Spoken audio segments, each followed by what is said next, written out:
Welcome, friends, to this final session of our 3-day event in Mount Laurel here in New Jersey.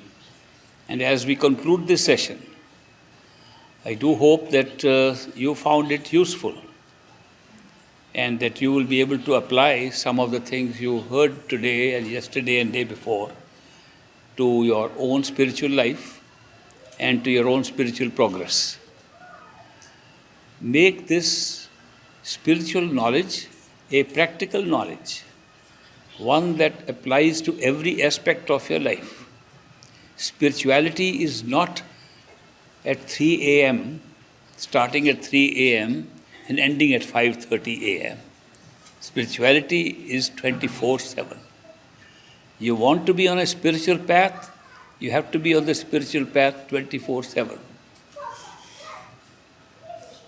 You have to make your life as if it is a mission, that you have got a human life and the purpose of human life is to take full advantage of the opportunity you have, not lose a single moment into anything that is non-spiritual.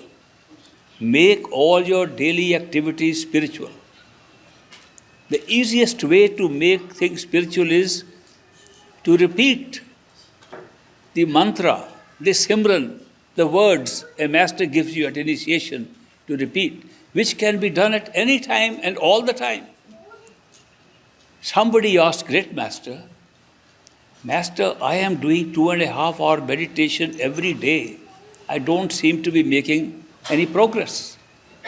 Great Master said, out of 24 hours, you only give 2.5 hours to spirituality and 21.5 hours to other things. How can you make progress? It's totally imbalanced. There should be some balance between worldly things and spirituality. But you are totally imbalanced. 2.5 hours to meditation and spirituality and 21.5 hours to sleeping, eating and doing worldly things. He said, but Master, I am a human being.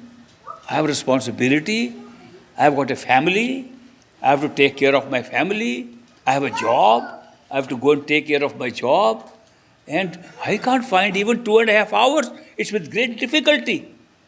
I have to watch my clock over and over again. When I'm meditating, it looks 2.5 hours is over. When I look at the timepiece next to me, it's 10 minutes. Then I sit again and force myself. Then after a while, I said, now it must be 2.5 hours. I open my eyes, another 10 minutes. I struggle to make 2.5 hours. You are talking of more than 2.5 hours? Great Master said, I am talking of 21.5 hours of meditation. Not 2.5 hours, not 3.5 hours, not 8.5 hours. I am talking of 21.5 hours of meditation. And then if you are able to do 2.5 hours of things that are requiring your attention other places, requiring deep attention, where you cannot remember meditation, not more than 2.5 hours. He said, Master, how is that possible? He said, very easy. When you are doing your normal work, keep on doing Simran. If you are a housewife, you do cooking, keep on doing Simran while you are cooking. Remember the Master, remember God, remember your names, remember the words. Everything that you do while you are doing that is meditation. Supposing you have been given an assignment, a project, something to do, think it is a master's project. And when you are doing it, say, Master, I am doing your project. It becomes meditation. If you are able to put everything in that context, what is the purpose of that? That every time you do anything, you'll remember the Master. It's as good as meditation. If you do this during the daytime and you meditate by closing your eyes about half an hour before going to sleep, your meditation will continue even in the 7 or 8 hours of sleep. And then in that case, you will be meditating 21.5 hours. And yet you will do all the worldly work that you have to do. You will be able to fulfill your responsibilities to your family and your children. You will be able to fulfill your responsibilities to your job, and you still be doing meditation. explained spiritual life is different. Spiritual life turns our attention away. We do our work for 10% of our attention. It doesn't need more. There is a mind that thinks thoughts that we can read and hear, and there's a mind behind it that we can't hear and read, but very alert. Great Master gave an example. When a lady is cooking her food in the kitchen, and a little child, a toddler, is toddling away in the other room, is far away, her attention is on the food. The forward mind is on the food. If there's a little cry from the child, she can hear it and run there.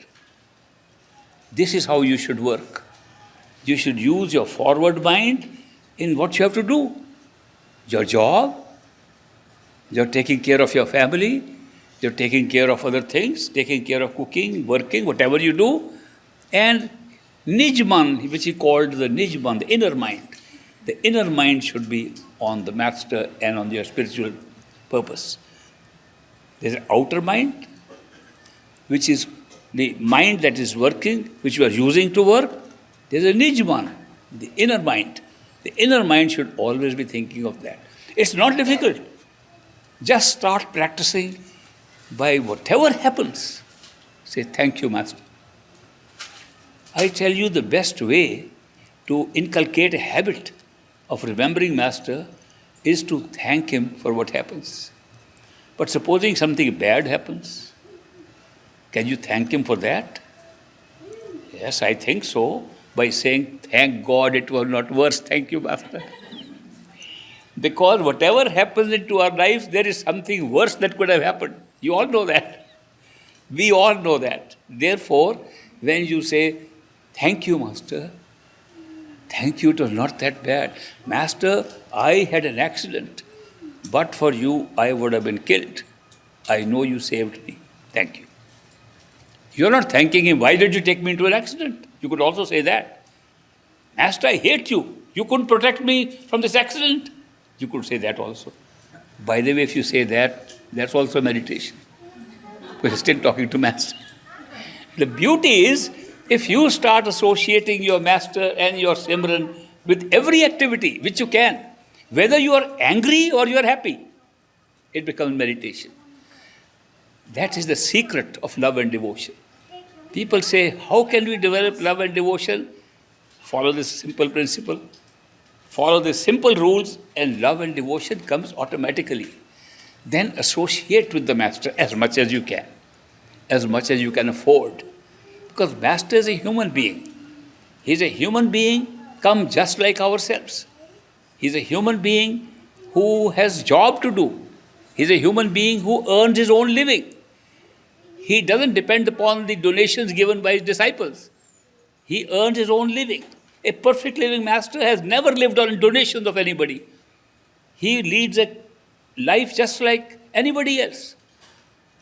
I learned this from him, that no matter how much work I do for Master and his seva, how many people I come and help there in any way, whatever they want, there's never any charge.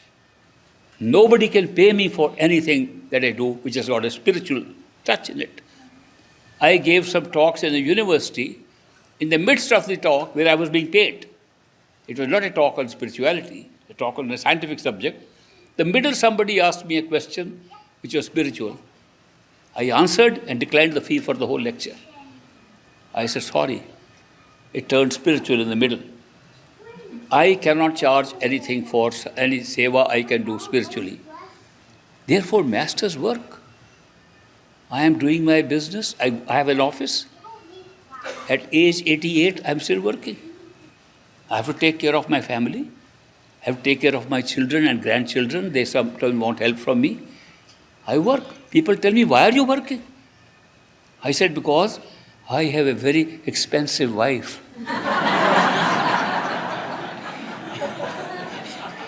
She wants a big bungalow.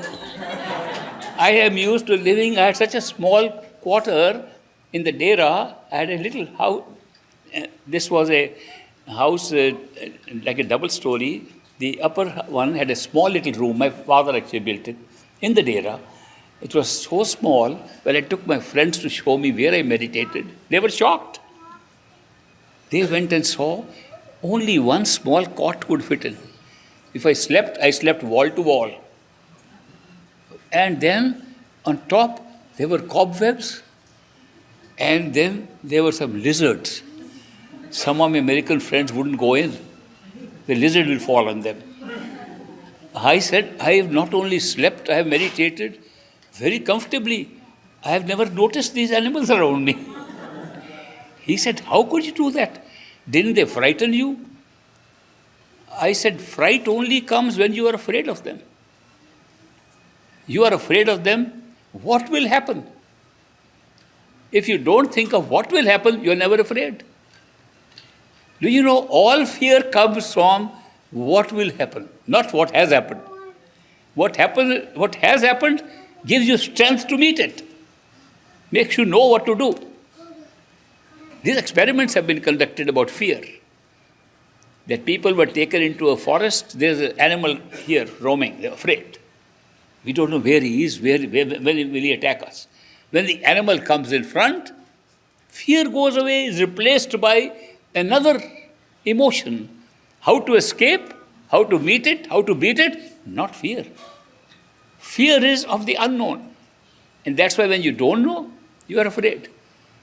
So I looked at those creatures, I said, so wonderful.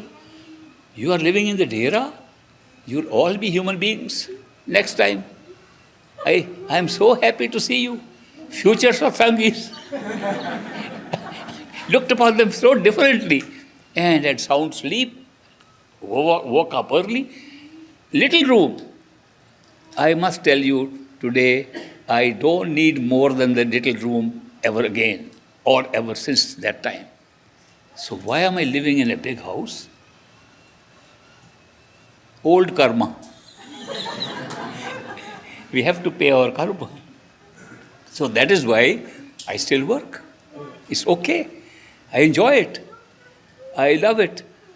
So that is why, but everything I do, no matter what, I give the credit and the debit to Great Master. Somebody tells me, praises me. I say, Master, did you hear that? That was for you. Somebody criticizes me, Master, that's for you too.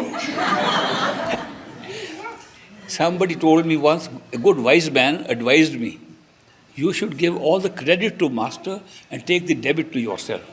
I said, I'll be ruined that way. We have to be fair.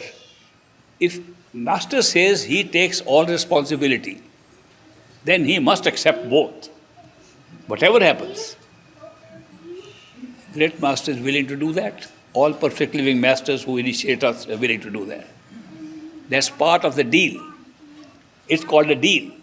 Initiation is a very big deal. In initiation, you are getting security from an enlightened, realized man whose enlightenment goes right up to the top. Therefore, because it goes to the top, he doesn't speak to us from any prior experience, he talks to us from contemporary experience, from what he's having when he's talking to us. It's a very big, different experience. When he initiates us, he takes responsibility for everything, outer and inner. It's not only one side. It's not a perfect living master, is not a teacher who says, I'm teaching you the method, now go and find out. He's not a person who says, I am a guide of yours, I'll give you guidance, that's the route, go. Not at all. He says, I'll take you with me. I go there all the time, I know the entire route, and I'll take you myself. That's perfect living master. It's a totally different relationship. But somehow, I didn't fully believe this relationship. Till one day, another amazing incident happened. I heard a discourse by Great Master. And in that, there was a verse taken from the spiritual book. And the verse was, I'll tell you in Indian language, then translate it for you. The verse that came up was, Kaya nagar, nagar hai liko, which is soda har ras kije. The translation, this body is like a city. This city has a marketplace. You want to have a real deal, go to that marketplace. It's a good verse. I was in those ambitious days when I said, that's the thing to do. I didn't know how to go to the marketplace. I said, why not go to the chief salesman of that marketplace, great master? I went to him. I said, Master, I heard you say in the satsang on that verse that the master makes a deal with the disciple. If you come to the marketplace, you get a deal. I said, Master, does a deal mean a transaction where I give you something and you give me something? That's true. That's a deal. I said, Master, I want to give you all my sorrows, all my sufferings, all my pains, everything you take, all the goodies, all the nice things you give me. He said, done. That's a long time back when this happened. From that time till today, he's kept his word, I've kept mine. The deal worked. I came to the United States, and in my bravado, I happened to share this deal with some friends, satsangi friends. They criticized me so badly. They said, you were so unfair to your master. You put all your problems to the master and took up all the goodies. What kind of unfair business did you do with him? I was shocked. I said, they have no idea what a master is. What might be the whole world for me was a drop of grace from the master. It didn't cost him even a drop of grace to give me that. He could give the entire humanity that grace with one drop of his nectar inside. People have no idea of a master. A perfect living master has access to that which controls all creation. And that is, we are worried about why that man I talked to. I was not talking to the man. I was talking to the great master. And it says that if you go to the great master and want to have a deal, he'll give you the deal. Provided you follow what you promise, he followed what he promised. Some people tried the deal here after that. They said, we want to try, that's a very good deal. So they said, Pastor, we give you all the worries and you give us all the goodies. Pastor said, done. They said, they went home worried whether the deal will work or not. It's so difficult. It looks so easy. The deal looks so easy. Master's job is very easy. He can take over everything, all the problems. Our part is difficult, to give the worries to him. We worry over everything. We worry over worry. We worry why we are worried. One person told me, my biggest problem is that I don't worry. I said, that's not a problem. That's a solution. If you don't worry. He said, no, but now I'm worrying. Why I'm not worrying? What kind of thing is this? Our mind is such, it's not easy. It looks like a very easy deal. It's not an easy deal. Our mind doesn't give up. When you reach the stage that your mind can accept this, it's a stage when you have unshakable faith in the master. When you have unshakable faith, you know who he is. You find out who he is. And then you know who he is. He can have the deal. The deal works. So there's a stage in our life, in our spiritual growth that comes that you can have a deal like that and have a good life here, hereafter, inside, outside. That is why one of my friends used to say, to come to the spiritual path and have a deal is like heaven on earth. It's heaven over here. We don't have to go to heaven for that. It's a heavenly experience right here on earth. You can make it a heavenly experience if everything that happens is taken care of by Master. And you can watch it. What is supposed to be our role as spiritual seekers and spiritual co-travelers? As I said, I am a co-traveler with you. That's why I'm sharing all this. As a spiritual traveler on this path, we have to watch this life and the body going through this life like a show. There was a friend of mine, an American surgeon, Dr. Julian Johnson. Some of you might have read his books, Path of the Masters and other books. He came to India and he was a very good follower, very great follower. When he came to India, he was a Christian missionary. He was converting people to Christianity. He was working in Calcutta, in India. And he heard from some couple, Mr. and Mrs. Brock in the United States, that there is a master in India. He lives in a little village on the bank of a river Beas in Punjab.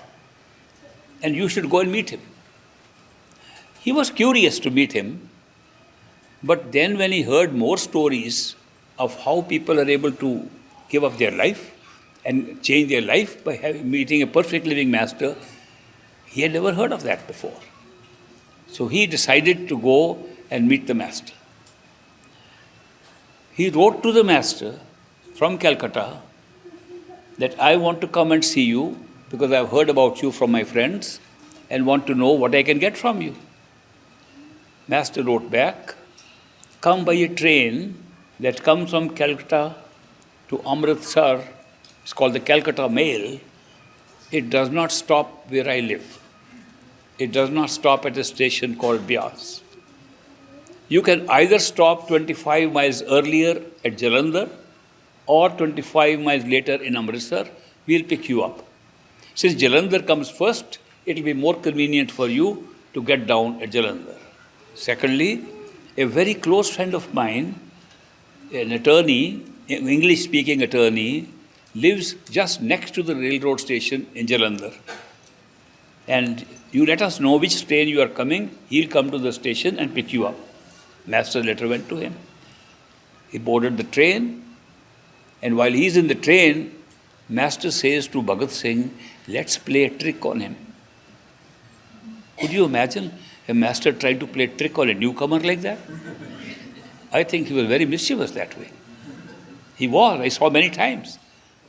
He said, let's play a trick on this man, this American missionary that is coming. He is expecting, he is in great anxiety to meet me. He's anxious to meet me. And when he comes and lands there, you go, Bhagat Singh, and receive him there. But meanwhile, I'll drive from Dera and sit in your house and hide there. When he comes, say, come and have a cup of tea with me. You had a long, tiring journey. And he will say, no, I am in a hurry to meet the master. You say, what's the hurry about it? Now that you have come, I'll take you home. He'll get angry with you. And once he's angry, that's the time to force him and bring him home. And when you bring him home and his face will be angry and he'll not be unhappy, say, Dr. Johnson, I have a surprise for you. Then you bring him into the living room and he'll meet me. It'll be sort of a contrast. Create a contrast. We live in the world of pairs of opposites. That's exactly what happened. Julian Johnson, first time arrives in Jalandhar. Bhagat Singh, the attorney, goes to the railroad station, and there only one white American was coming out of the train, so he knew that's Johnson. He said, Dr. Johnson, welcome.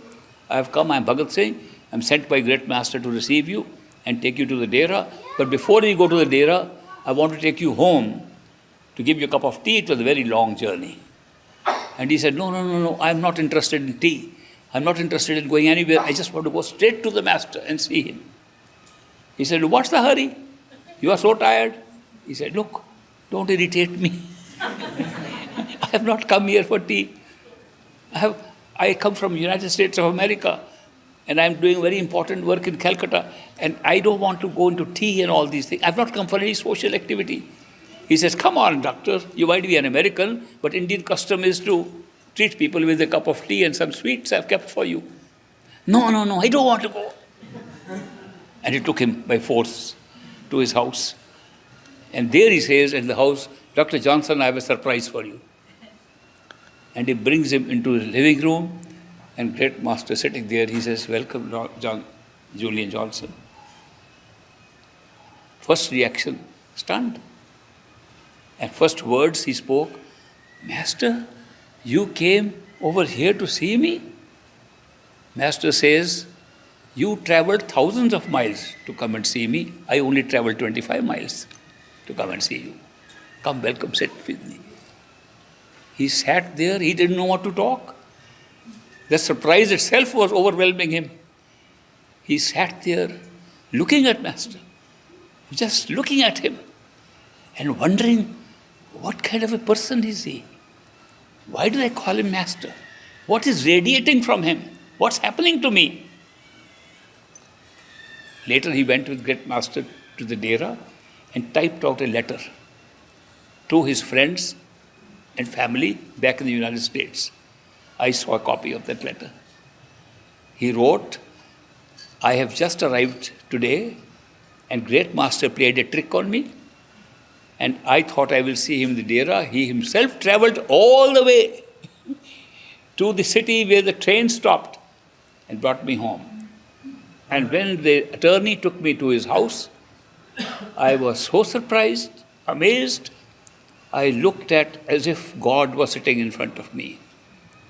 I only spent 2 hours in his presence. If I get nothing more, I am satisfied with my visit. If my spiritual seeking has been completed, even if I get nothing more than this. That's the first letter he wrote.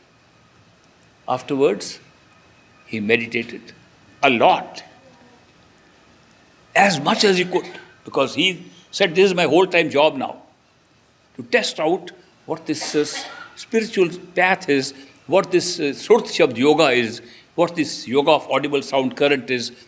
So he saw that there were a lot of people socializing around in the Dera and just having good time, chatting away. He didn't want to waste time.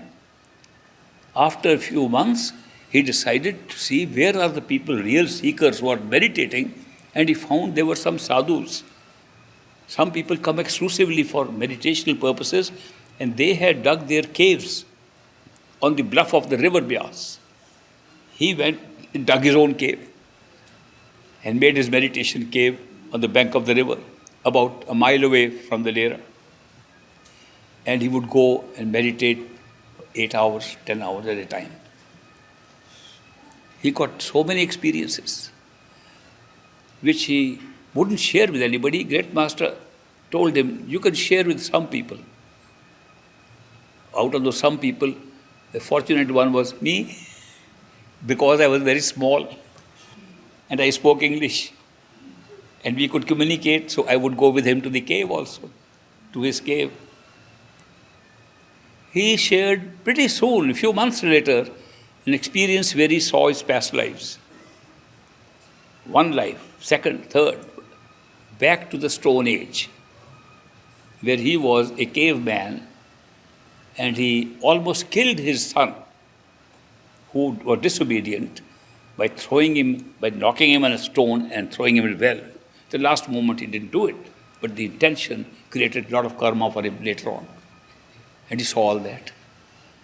To be able to see his past lives like that was a very first big experience for him.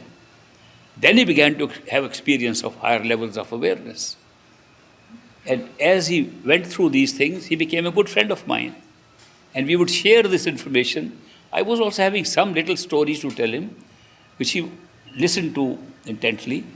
But when he would walk there, he would tell me, after, I think, 1 or 2 years of being in the Dera, one day he said to me, you know, I have been complaining to Master about certain things, about karma of people. I have been requesting and praying to him, please help my friend who is sick now in America. I have been praying to him, please help that person who couldn't succeed in life. What was I doing?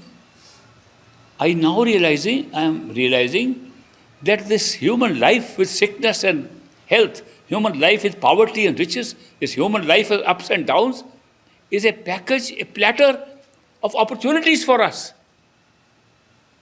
Those are insignificant things. And I was always thinking these are the important things of life. These ups and downs are necessary to make human life. If there was all good times, we would not be here. We would be in heavens. All bad times, we would be in hell, not here. To be in this physical plane where we can get a physical body and make use of it is only possible here. I am never going to tell Master about anything that involves only physical desires, physical problems, because they are part of life. He told me that a platter of fortune has been given to us with the ups and downs. And that's what I've realized. I entirely agreed with him. That we are looking upon life as the only reality, and we are talking of little problems that come here and magnify them so much, forgetting that those are the very problems when we can think of God, we can think of the spiritual things. We don't think of spiritual things and God when we are having good times. It's the bad times when we think of them. How can we call them bad? If the spiritual path consists of remembering God, remembering the Master, how can we call those times bad? And that's why after that he discovered that this is not something we should pay attention, we should be grateful. And then how do you practice gratitude? As I said earlier, good happens, thank you. Bad happens, could have been worse. Too bad happens, sorry, but I accept it. Because when there is a balance, if the balance goes too low one place, it will go too high in the other place, which is also true in life. If you see, when you dip too low, you also go high. It's a sine curve. So that's why everything is worth gratitude. Now, if you practice gratitude, you're on the spiritual path. If you express gratitude and remember Master all the time, it will be a meditation for 21 and a half hours. That's what spiritual life should be. If you are not willing to do that, if that's not your intention to do that, then you are on the periphery of a spiritual experience. Then you can feel good sometimes, feel bad, some doubt sometimes. That's the ordinary life. It's not a spiritual life. A spiritual life is when you are high and up with the memory of Master all the time. So that's why I recommend, you are all my co-travelers. You are traveling with me in the same path. And we are going to have a good time. The best time you can have is on this co-travel on this path, spiritual path. Travel of every kind. Therefore, make your life a spiritual life by following the simple tips. And one more tip I want to give you, and that is about when I say in meditation, you contemplate the form of the Master and talk to him. That contemplation on the face of the Master should not be on a photograph, should not be on a picture. It should be from live memory of having seen the Master. Earlier a question was asked, how can you love a Master if you have never seen him? My answer was a straight no, you can't. And I still say that. You can't love anybody if you have never seen. You can make pictures of him and rattle in your own mind, I have got these feelings for you. It's all your own mind game. These mind games never equate with love because mind games come from the mind, love comes from the soul. They can never equate each other. But if you are beginning to have that devotion and love for a Master, and you recall when you saw the Master, how you saw him, where was it, and bring that memory, and bring the Master from the memory, and the Master begins to talk further than what was heard in the memory, you are in good dhyan, contemplation of the Master. That's how that part of meditation should be done. The entire meditation should be done by bringing Master into it. That's why they say, if you have been initiated into this path following the course of repeating words, Simran, and thereafter listening to the sound that you can hear, which you can or we cannot hear sometimes, you have to wait. If you can hear the sound. And third part is contemplation of the face of the Master, which is dhyan. Dhyan overlaps. Both dhyan, not independent thing. It's not that you do one, then two, then dhyan. Dhyan comes both on Simran and on listening to the sound. Do it in the presence of the Master. See him inside. I am saying this because I have been hearing for years now stories of why people don't make progress on the spiritual path. I am giving you very practical tips how you make progress on the spiritual path. So I am very happy I shared this experience with you in these last 2 days. Now this is some of the routine things I do in some of these events and these programs, that because I find my master, Hazur Maharaj Baba Sawan Singh Ji, whose picture you see here, he has blessed me so much. Even if I said thank you, every second, every breath of mine, it won't be enough. With all that blessings, anybody I would like to help in any way, I'll seek his blessing and share that blessing with you. I am doing it in a very concrete way by getting that blessing into this prasad and getting his blessings for you to pick up some astral gifts if you are ready and your time is right for that. The astral gifts are given in this way, that you go back to the third eye center. You close your eyes, you go back to third eye center, locate yourself there, and from there you fly up to the sky on top of this building, because it's an overlap. Your imaginative self can take you to that. You can go from outside, climb up, you can go fly straight through the ceiling, you can go anyway when you feel you are on top of the ceiling. Look around if you can find a package. If you see a package, take it. It's meant for you. Then you can open the package while you're still upstairs, or you can bring the package down where you're sitting and open it here, and then see what you got. I hope many of you will be able to get these astral gifts today. So close your eyes. How many of you were surprised by the package you got? Very good. I'm very happy. I congratulate all those who got these packages, and they are remarkable gifts, and you will understand the significance from watching them and looking at them over time. Don't forget them, and you will see the significance in your own life. These were packages that are gifts. I've given you these gifts because they will help you when you do meditation and want to go to inner regions. Some of these packages were from astral material. How many of you felt that the package that contained something that was not physical? Very good. So you got astral packages which are made of this stuff that's not physical, that's not material, but it's very common in the astral plane. The astral plane is a big world, it's a big universe. It's got all the stuff, we have a life there, but it's a little different from here. So I'm happy that many of you got it. For others who could not get, next time there's another possibility. There's always a next time for these things. So I'm very happy, thank you very much. I'll give you the prasad.